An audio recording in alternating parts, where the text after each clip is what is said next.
Carolina Panthers head coach Matt Rhule did not get clarity from the NFL on the two controversial calls at the end of Sunday's Week 1 loss to the Browns, but he did provide clarity on Monday afternoon on the Panthers' final drive that led to a field goal, why Christian McCaffrey's touches were limited, and so much more.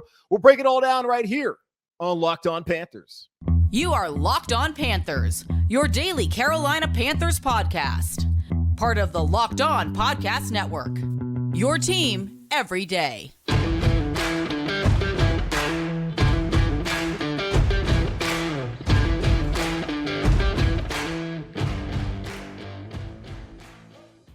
Welcome into another edition of the Locked On Panthers podcast, a part of the Locked On Podcast Network. I'm your host, as always, Julian Council. Talking Carolina Panthers with you every Monday, Tuesday, Wednesday, Thursday, and Friday. Your team every day. That's what we do here on the Locked On Podcast Network. Make sure to check out the show and watch the show, and of course, subscribe to the show over on our Locked On Panthers YouTube channel. And if you're watching on YouTube right now, you're seeing that I have a way different background. Got my TV back there, got the bar back there. Listen, doing the show on YouTube where I did it on my couch was always so uncomfortable. Like, I would start profusely sweating on the show just trying to do it there. So I'm going to sit back, kick back. Background's going to look different. I'm just trying to be as comfortable as possible. So if you're like, and let me adjust the camera while I'm at it. So if you're watching me like, wow, different background, a lot going on. Well, it's a podcast I got to do on YouTube. They forced me to do it this way. Thank you to everyone who watches on YouTube. But again, as you've known, I hate doing it on YouTube as far as like the whole like production aspect of it. And I have like the absolute worst setup. Like my kitchen's over here, my living room's over here, and then my bedroom's back there. Like at least I have a one bedroom. I hate the setup. I need a desk. Well, this is the best way I'm going to be able to do it as things are moving around. So there's that. Okay. If you check out the podcast, wherever you find your favorite podcast, keep doing that. Rate, review, subscribe, of course. And follow me on Twitter at Julian Council, where every single Friday I answer your weekly Friday mailbag questions here on the show. So to participate in this week's edition of the weekly Friday mailbag, either at me or DM me on Twitter at Julian Council. Today's episode of Locked On Panthers is brought to you by our friends over at Prize Picks. Prize Picks is daily fantasy made easy. Pick 2 to 5 players, and if they score more or less than their Prize Picks projection, you can win up to 10 times your money on your entry.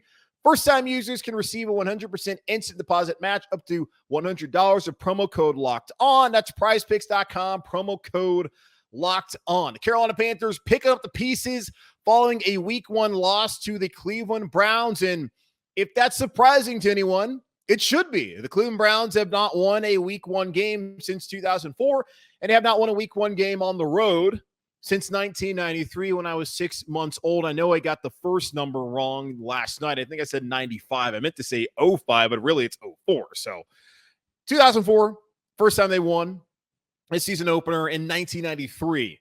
That's how long it's been since they've won a season opener on the road. 26-24, Cade York knocking home that 58-yard field goal to win the game. And I'm still just like baffled that he made that kick. Like, good for him, man, because that was not expected. But Carolina Panthers' performance wasn't great. And I understand there's a lot of people out there still bitching and moaning about the penalties at the end of the game, and rightfully so. The Carolina Panthers lost on Sunday because of two main things. The offense got off to a slow start, and the defense could not stop the run and get off the field. And, of course, you can add a third thing, those two penalties. First, the roughing the passer on Brian Burns with the nuance of replay shows that it looks like it was more Jedrick Wills, the left tackle, who made contact with Jacoby Brissett than Brian Burns. Watching it live, to me, it looked like roughing the passer, but the replay, which the officials are not able to use, and it's not a reviewable penalty, I can see how they came to that conclusion. So to me, it's more tough luck than anything else.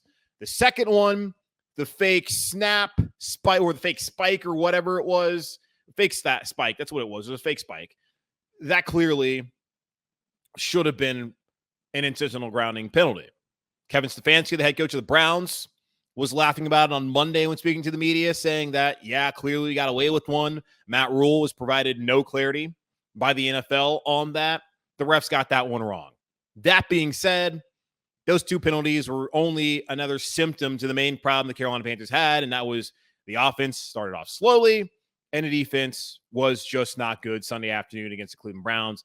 those two things are why they lost, more so than the questionable and poor officiating there at the end of the game against Cleveland. Now, Matt Rhule, Panthers head coach, spoke to the media on the Monday afternoon, as he will do throughout the season following a game, and that's what our Tuesday podcast will primarily focus on, continuing to break down what happened on Sunday and also to react to what Matt Rhule had to say, because there's going to be oftentimes where Matt Rhule is going to speak to the media on Monday or on Sunday, rather, and be like, oh, I can't answer that question because I haven't seen the tape. Well, he has seen the tape now.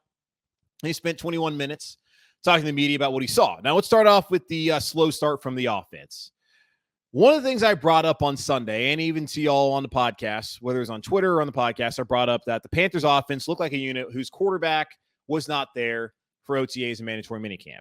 It looked like a unit that's quarterback was stuck in the middle of a sham quarterback controversy and did not get as many the first team snap he should have, and that are required to see an offense operate at a high level week one, and an offense that really only spent the last 3 weeks ahead of Sunday's game against the Browns as a collective unit together, whether it was because of Baker not being the starter or injuries and all the other things.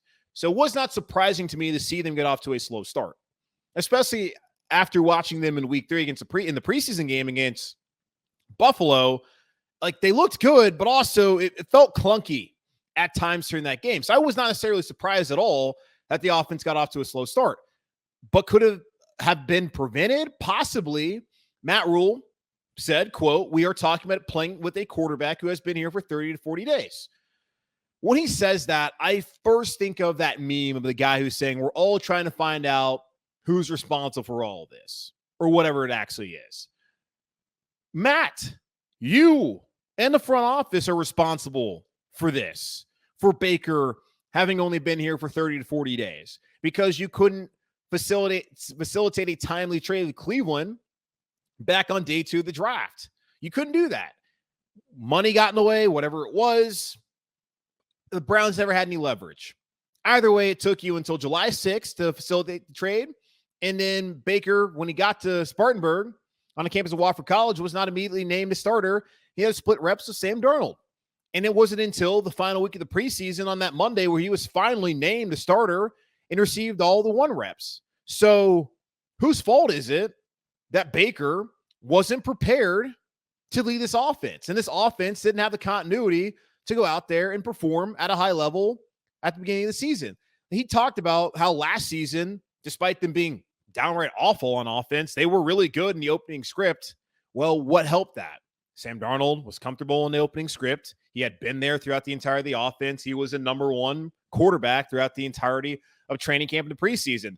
Continuity helps, Matt. And you didn't help the continuity by doing this whole quarterback competition with Baker and Sam. Now, another thing as far as the offense goes is the offensive philosophy. We saw that Christian McCaffrey only touched the ball 10 times, at least design runs as far as it goes. He had 10 rushes for 33 yards. They only had 4 receptions for 24 yards. That ain't going to cut it this upcoming season or this season as a whole, because Christian McCaffrey is the best running back in the league when he's healthy. So he should be getting the ball as much as possible. Why they felt like not getting the ball as much yesterday? Well, according to Matt Rhule, is because they had a change in philosophy. What's that change? Well, he said, quote, "When you look at the National Football League, if you want to win at the highest level, you have to be able to throw the football. The teams that win down the stretch and win in the playoffs are the teams that can throw the football. So we've kind of gone to that mindset." That certainly is a change from what we've heard in the past. During the offseason, Matt Rhule was talking about how they want to be more of a downhill rushing attack. Last year, he talked about how the Panthers were going to be a team that focused on running the ball because they did not have an elite passing game, and that they wanted to get to this magic number of 56 rushing attempts and pass completions, and that's how they were going to win games. An archaic thought process, but one that Matt Rhule felt was in the best interest of the team to win a year ago. And to Matt Rule's credit, and also really more to his defense, last season, situationally, that's what they had to do. The quarterback, as we saw, Sam Darnold, was terrible. The offensive line, as we saw, was terrible in pass protection. What Matt Rhule wanted to do, as he said, was he wanted to slow down the game by running the ball to help the only strength the team had, and that was the defense that was on the field seemingly the entire game all of last year. Now, the offensive line has improved. You have Baker in there. You have 7 wide receivers, really 6 of them whom they're going to use as actual wide receivers. He looks at it as an opportunity to where, hey, we can be like Kansas City, like Los Angeles, and like all the other teams in the league that went at a high level by being able to actually stretch the field, as we saw with Robbie Anderson, and actually be able to hit consistently in the pass game, something they could not do a year ago because of Sam Darnold and because of the offensive line. That being said, though, the messaging is a complete departure from everything that we've heard, which is why people were jumping all over him on Twitter. Now, Twitter fails to provide the necessary context. I did see someone who is a reporter for the Carolina Panthers and was covering the press conference just tweet it out and say that, and when people take that quote, then it runs wild. I'm here giving you the context of what he said and why he said it and what things were like a year ago. So I do appreciate that Matt Rhule has now woken up and understood that, hey, if you guys actually want to be good and you be able to throw the football, the question, though, is do you have the quarterback who you can do that with? I don't necessarily think they can with Baker Mayfield. What makes Baker successful is leaning on the run game and play action. That's what he did in Cleveland under Stefanski in the second part of that 2020 season that really made him jump off and lead that team to the playoffs and that playoff victory against Pittsburgh. That's what they need to do here in Carolina. Get McCaffrey 25 touches, man.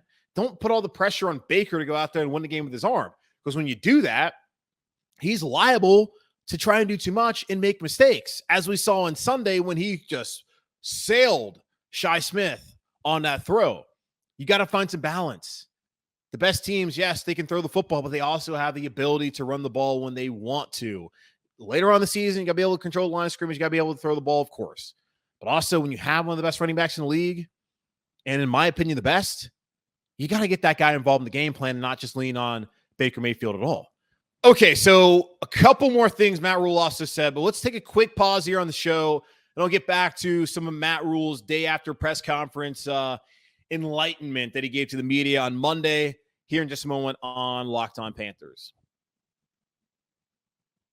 Week 1 of the NFL season is over, and week 1 in your fantasy leagues also has wrapped up. But next week, I want y'all to check out our friends over at Prize Picks. So how does Prize Picks work? You pick 2 to 5 players. If they score more or less than their Prize Picks projection, you can win up to 10 times your money on any entry. No competing against other people. It's just you versus the projections available. Prize Picks offers projections on any sport that you can watch. That includes the NFL, NBA, Major League Baseball, NHL, PGA, college football, college basketball, the WNBA, NASCAR, tennis, boxing, disc golf, even cricket, and so much more. Entries can be made in 60 seconds or less. It's that easy, safe, and fast withdrawals. Currently operational in over 30 states and up north in Canada. So download the PrizePicks app today or go to prizepicks.com to sign up and play daily fantasy sports. First-time users can receive a 100% instant deposit match up to $100 with promo code Locked On. Here's how it works. If you deposit $100, PrizePicks gives you $100. If you deposit $50, PrizePicks will give you $50. Don't forget to enter promo code Locked On at sign up for an instant deposit match up to $100 when you download the PrizePicks app or go to prizepicks.com. Our next partner has a product I use literally every day, and I think that you should make it a part of your daily routine as well. It's AG1 from Athletic Greens. So what's in this stuff? With one delicious scoop of AG1, you're absorbing 75 high-quality vitamins, minerals, whole food source superfoods, probiotics, and adaptogens to help you start your day right. This special blend of ingredients supports your gut health, your nervous system, your immune system, your energy, recovery, focus, and aging, all of those things. It's lifestyle friendly, whether you eat keto, paleo, vegan, dairy-free, or gluten-free. It's also pretty cost-effective. It costs you less than $3 a day. You're investing in your health, and it's cheaper than your cold brew habit. Athletic Greens has over 7,000 five-star reviews. It's recommended by professional athletes and leading health experts all across the globe. To make it easy, Athletic Greens is going to give you a free 1-year supply of immune-supporting vitamin D and 5 travel packs with your first purchase. All you have to do is visit athleticgreens.com/NFL Network. Again, that's athleticgreens.com/NFL Network. Ownership over your health and pick up the ultimate daily nutritional insurance. All right, let's get back to a few more things Matt Rhule said when breaking down the Panthers' 26-24 loss to the Cleveland Browns. Let's go back now to that go-ahead field goal drive the Panthers have about 1:13 left in the game when they settled for a 34-yard field goal from Eddie Pinheiro. And I say settled because when looking at it, I felt the Carolina Panthers were in perfect position to score a touchdown and pretty much end the game. With 1:13 left, even with Jacoby Brissett at quarterback, Cleveland still had an opportunity to only move the ball, as we saw 35 yards, aided by the referees, mind you, but only 35 yards, put themselves in position to attempt a field goal, where apparently, according to Jay Feely, who was on the call on the game of CBS on Sunday, Cade York, who just nailed that 53-yarder, was making kicks from 60 yards plus consistently during warmup. So Cleveland did not have to go very far. I felt like Carolina Panthers should have been more aggressive and try scoring a touchdown in that situation opposed to settling for a field goal. Now, Matt Rhule did provide some context to what the Panthers were looking to do on that drive at the end there and why they ended up settling for a field goal. First off, in that first down, it was a fumble snap from Baker Mayfield, one of 5 fumble snaps on today, 4 coming in the first half and 1 coming there in the second half, and one of them of the 5 being Pat Elflein's fault on a low snap, but the rest just being Baker not catching the ball. When reviewing the tape, Matt Rhule saw that had Baker not fumbled the snap, the handoff to McCaffrey would have put Christian in a position where he would have been one-on-one with the safety, and given Christian McCaffrey's talent, that likely ends up into a touchdown and then forces Jacoby Brissett and the Browns offense to drive down the field and score a touchdown in order to win the game, opposed to having to kick a field goal. On second down, they decided to get something by running the football up the middle of Christian McCaffrey. Didn't really get much at all. Then on third down, they decided to go with an RPO run-pass option concept that ended up leading to a Christian McCaffrey run. The hope was that DJ Moore would have been able to be open, and that's the look they would have gotten, and they could hit DJ for the first down and quite possibly the touchdown, and that would have ended the game. Another part of the thought process throughout all of that, when the Panthers were down on what would have been, I guess, 16 plus 18, because they were at the 16-yard line, was that they were going to depend on their defense. A defense that had not been able to stop the run all day and really get off the field, but they're going to depend on defense that the team has put a ton of resources in. And up until that point, Cleveland had only passed for 120 yards. So I understand the logic there, but still, if things work out differently, like not a fumbled snap or an RPO concept that opens up for a pass, maybe Carolina scores a touchdown. Just looking at second down, I'd rather keep that thing in the air and try and score instead of leaving it up to the defense, who had gotten a stop all day, to then not give up a field goal to Cleveland, again, aided by 2 questionable, really 1 questionable and unfortunate call and another just egregious miscall by the officials on Sunday afternoon. Also looking at the play of rookie tackle Ike Ekwonu, gave up 2 sacks on Sunday. Matt Rhule went back and looked at the tape and had more reasons to why those sacks occurred. One of them, Matt Rhule attributed to a bad chip from the tight end. That tight end was Tommy Trimble. That then led to the sack. Now, when I looked at that, yes, I did see that Trimble did not give great effort, but also Icky immediately got beat by Myles Garrett. If you're going to send help on that side, then yes, Tommy Trimble needs to do a better job. Looking at it, Icky still didn't do a great job, and that led to a sack. The second sack that he gave up, those came on back-to-back plays, was on a 3-step drop where Baker Mayfield did not get rid of the ball on time. That goes back to sacks not always being an offensive line stat, but sometimes being a quarterback stat.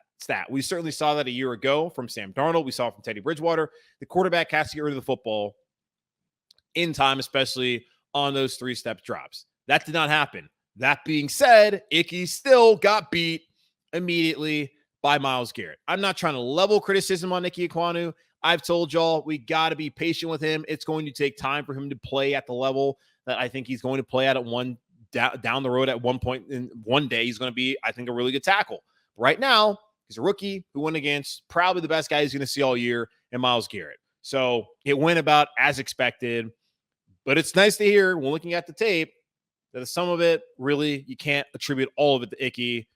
Trimble's got to do a better job.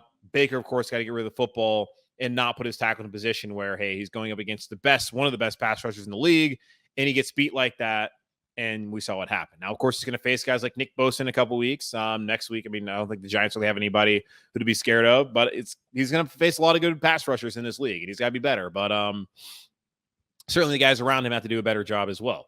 A few other notes from the press conference from Matt Rhule. Terrace Marshall and Rashard Higgins, as we saw looking at the snap counts, did not play on Sunday. Rhule attributed that to the offense only playing 53 snaps. Had they played more, Higgins would have been the first man up, meaning that it sounds like Terrace Marshall was not going to play at all regardless. So we've seen that Terrace Marshall, who came into camp as the number 3 wide receiver, fell down the depth chart as Shi Smith, who rightfully earned the number 3 spot. He was one of the other receivers who played that game along with Robbie Anderson, of course, DJ Moore, that Shi's won that job. And now Terrace has fallen all the way down to 5th on the depth chart. And I wonder when Laviska Shenault plays, who he did not. He was inactive on Sunday. And Matt Rhule said earlier in the week, he told Laviska that, hey, you're not going to play. We're trying to get you ready for the Giants game. And that once he has a high-level understanding of the offense and what they want him to do, then he'll play. So the preparation has always been for week 2 on the road against New York at MetLife Stadium. I'm just wondering, does that now mean that Shenault comes in and then Terrace Marshall's inactive? What might allow Terrace Marshall to still be active on Sunday is the fact that Andre Roberts, the ace return man for the Carolina Panthers, injured his knee, and Matt Rhule up until this point this week is discouraged that he'll even play on Sunday, meaning that Shi Smith, Laviska Shenault, Chuba Hubbard will all be options. The return kicks, I think Shi probably is going to be the main option for Carolina. But if all 7 of them are healthy, and really all 6, which all 6 outside of Roberts are healthy, does Terrace Marshall even dress for the Carolina Panthers? We'll see. But Shenault will be a part of the game plan, it looks like, this upcoming week as they head to New York to play the Giants, who are 1-0 after a big win on Sunday against the Tennessee Titans. And speaking of the Giants and that win against the Tennessee Titans, they ran for 238 yards. Panthers defense, as we saw, really struggled. And that is something that to be concerned about. So I'll take you inside more of the defensive struggles and also some interesting numbers on how the Browns won the line of scrimmage against the Carolina Panthers here in just a moment on Locked On Panthers. BetOnline.net is your number one source for all your pro and college football betting needs and sports info this season. Find all of the latest football league developments, game matchups, news, and podcasts. BetOnline is also your continued source for all your sports wagering information, including live betting, esports, and scores. The fastest and easiest way to check in on all your favorite sports and events, including Major League Baseball, MMA, boxing, and golf. Head to the website today or use your mobile device to learn more about the trends and action. BetOnline, where the game starts. Blame the officiating if you want, but the Carolina Panthers lost this game because they got off to a slow start on offense, and defensively, they could not get off the field. Now, football can be as simple as winning the battle at the line of scrimmage. And looking at the game on Sunday, the Panthers lost defensively at the line of scrimmage. On offense, they lost at the line of scrimmage. It really doesn't have to be any more complicated than that. Now, ESPN.com has their pass rush win rate stats, and looking at some of the top 10 performers at the edge rusher position in week 1 across the National Football League, 2 of them were on the Cleveland Browns, Myles Garrett and Jadeveon Clowney. 2 guys who, going to last week, we were concerned about what kind of impact that they would have on the game. Now, hoping that Taylor Moton on his side would take care of business. Ike Ekwonu on his side, would he take care of business? And as we saw, he gave up 2 sacks. One of them can be attributed to Tommy Trimble not chipping well enough. And, of course, the other one can be attributed to Baker Mayfield not getting rid of the ball well enough. Either way, did not do great against Myles Garrett throughout the entirety of that game on Sunday afternoon. Myles Garrett was 5th in the NFL during week 1 in pass rush win rate. This is after Sunday's performances. As I'm recording this on Monday before Monday Night Football, but he's 5th in the league, getting 36.4% of the times he won his pass rush battle.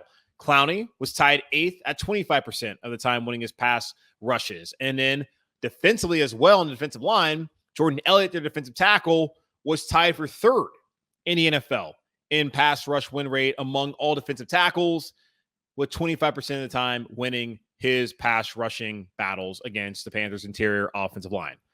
If that continues, the Panthers are going to have issues throughout the entirety of the season. The offensive line, on paper, should be much better, but as we saw week 1, running the ball and trying to protect the passer, they did not do a good job, as illustrated even further by ESPN's pass rush win rate performance stats. Now, defensively, that was really the issue. I mean, the offense, okay, they got off to a slow start. I understand that. There are reasons why, and I blame the coaching staff more so for waiting to make Baker the starter, and even the front office for waiting to bring Baker in. That led to the offense starting as slow as they did. But once they got going, they were clicking, and hopefully that will be what we see moving forward to start out the game starting on Sunday against the New York Giants. Now, the Panthers defense has to be much better. Matt Rhule talked about on Monday that they missed 17 tackles, which resulted in 190 yards after contact. Jeremy Chin, who spoke to the media as well on Monday in the locker room, said they missed 18. So 17, 18, whatever it is, that is a number that is way too high. And I get it.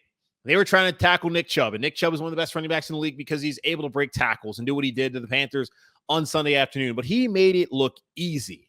And the Panthers can't make the excuse like college teams make where, oh, we don't tackle during the preseason. Well, the Panthers had preseason games. They had the joint practices with the Patriots. Like, they have opportunities to go out there and actually tackle. And the first team defense played enough to the point where that should not have been the issue that it was on Sunday afternoon. So they got to get that tightened up.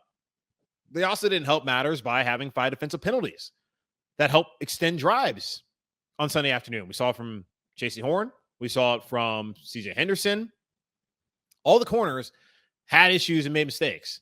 And Matt Rhule said that, hey, we got to look at J.C. He's still young. Didn't play much at all last year. He didn't play that much during the preseason and really practice at all because of the foot injury he's trying to recover from a year ago when he broke his foot in Houston on the road during that Thursday night football game. So it's going to take him some time. But the defense, they don't really have much time to get things figured out because it's only going to get more difficult this Sunday when they face New York Giants, who ran for 238 yards rather, against Tennessee Titans. And Saquon Barkley, I don't know if you watched the game at all or looked at the highlights. He looked like the old Saquon. He was running through guys. He showed that speed, that athleticism. He was breaking tackles. The Panthers, if they give the same performance that they gave on Sunday, they're going to allow New York to run for 200 yards all over them once again. So they don't have time to wait. And Matt Rhule talked about how they wanted to lean on that defense because the offense was going to take some time to come along. And it didn't surprise me the offense took some time to come along. They were trying to lean on the defense, and they could not do that on Sunday. If anything, you put the loss more on the defense than the offense. The offense, they came and eventually brought the team back and put them in position to win that game. The defense just didn't get stops. And even with the roughing the passer penalty, that was unfortunate. The Panthers still can't give up defensively what they gave up in the pass game to Jacoby Brissett that put them in position to even be able to spike the ball, even with the failed spike attempt that should have been called oh God, my brain just messed up, but that should have been called an intentional grounding. Like, they should never even put Cleveland in that position. I understand the call, but still, you can't give up those pass plays to Jacoby Brissett and that Browns receiver core that is not going to scare anyone in the NFL this upcoming season. So they got to get better. In this Sunday, 0-1, the vibes already within his fan base, especially on social media, aren't great. They got to win on Sunday because 0-2, the Boo Birds came out on Sunday at Bank of America Stadium. It's only going to get worse moving forward. Matt Rhule cannot find a way to win that game against a first-year head coach in Brian Daboll and a quarterback who's fighting for his life in Daniel Jones, and a team that on paper just is not expected to do much at all in the New York Giants. So that's something they got to figure out here on Sunday afternoon. But we'll continue to break all that down throughout the rest of the week here on the show. Going to have a report, going to join the show then on Thursday, crossover Thursday with Patricia Traina, the host of Locked On Giants, and on Friday, the weekly Friday mailbag here on Locked On Panthers. So again, guys, make sure to watch the show. Subscribe to the show over on YouTube. Check us out wherever you get your podcast. Follow me on Twitter at Julian Council, where you can DM me or at me on Twitter to participate in the weekly Friday mailbag. But in the meantime, stay safe, be happy, be whole. As always, keep pounding, and I'll talk to y'all on Wednesday.